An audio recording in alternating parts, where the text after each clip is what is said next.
3.4b, clearing fractions with least common multiple. A good strategy for fractional equations is to multiply both sides of the equation by the LCM of the denominators.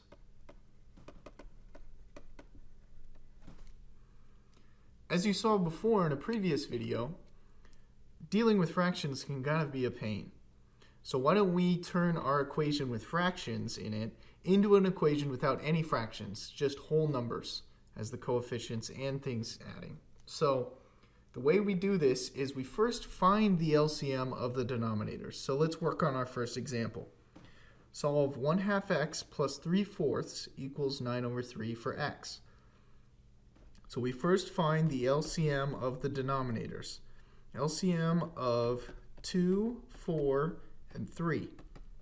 Now we're finding the LCM of 3 things this time, which is a little different than 2, but not many.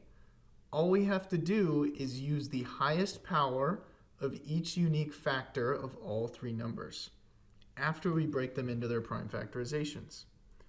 Well, 2 is already in its prime factorization. The factorization tree looks like this, just 2. 4's factorization tree looks like this, and 3's factorization tree just looks like this. So 4 equals 2 squared. What's the highest power of all of the 2's? 2 squared. And what's the highest power of the 3's? 3. So this is our LCM, 2 times 2 times 3, which ends up being 4 times 3, which is 12. So now we take this LCM of the denominators and we multiply both sides by 12. So let's go ahead and do this.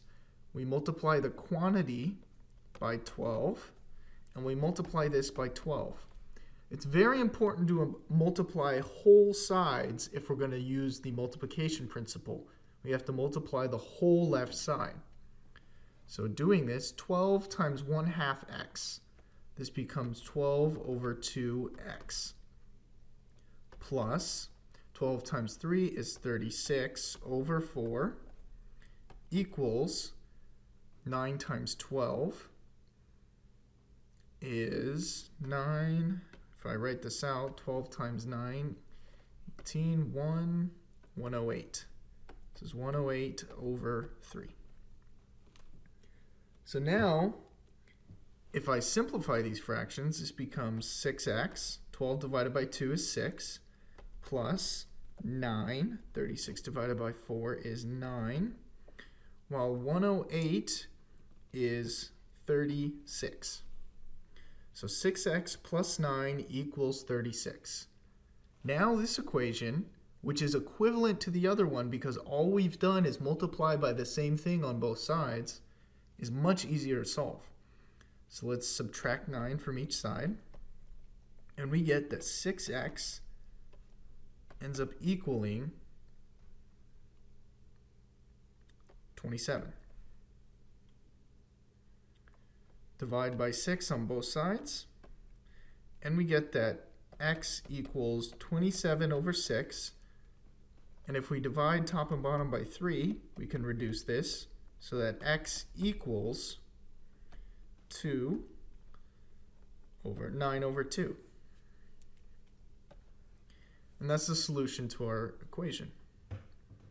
So we ended up making this problem with fractions into an easier problem without any fractions at all. Let's look at this example in a more practical light.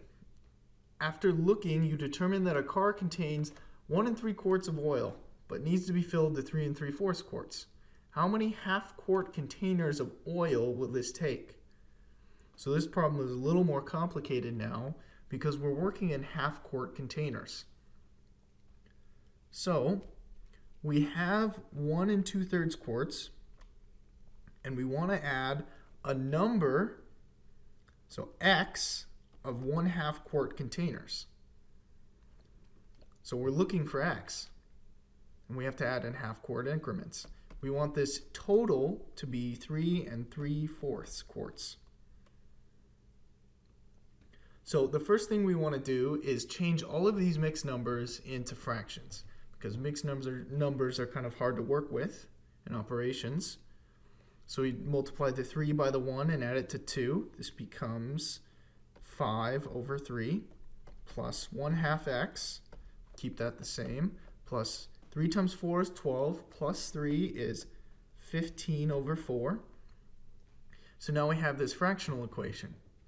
Now we're going to use the same strategy of before and find the LCM of the denominators, 3, 2, and 4. Well, we've already solved this problem, and from before the LCM is 12. So we multiply both sides by 12. But this time, let's take notice of what we're actually doing. So I'm going to multiply both sides by 12, and maybe we can save some steps by noticing a couple of things. So if I multiply 5 over 3 by 12, what's happening?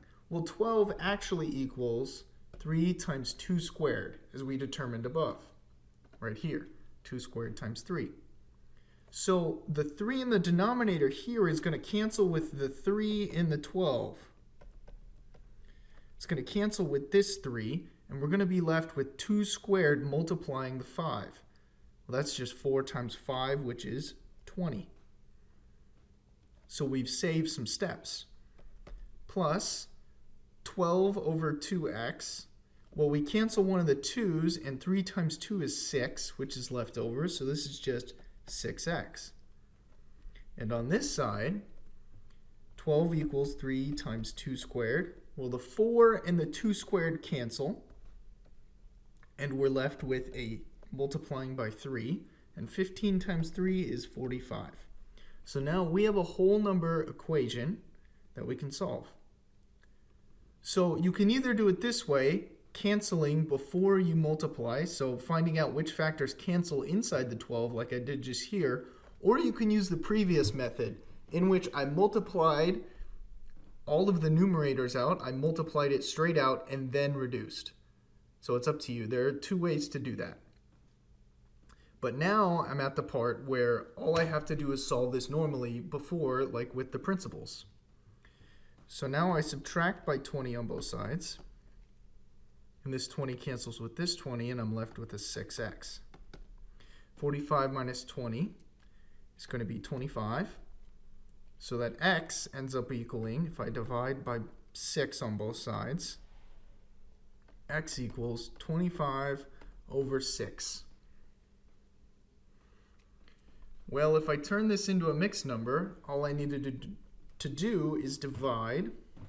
6 divides into 25 4 times with a remainder of 1. So x equals 4 and 1/6 containers was our original problem. So we need 4 and a little bit extra of a container to fill up the car.